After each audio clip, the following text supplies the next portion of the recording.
अखियां ना अखियां मिला ते सही, साडी सुने अपनी सुना ते सही, साडे नाल दिल जिहा ला ते सही, साडी हो जा सानू अपना बना ते सही। तेनू पाना जिद दिल दी मैं भी वेखदा किदां नी मिलदी, होर सोनिया बहुत जगते पर तैथों नी निगाह मेरी दिल दी।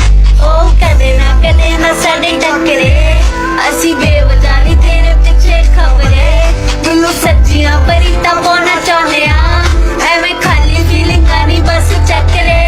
सानू खुश रहना तू सिखा ते सही, गल कोई मुकदी मुका ते सही, बाकी दियां गल्लां आपां फेर करांगे, पहला इश्क पहली सुलझा ते सही। अखियां ना अखियां मिला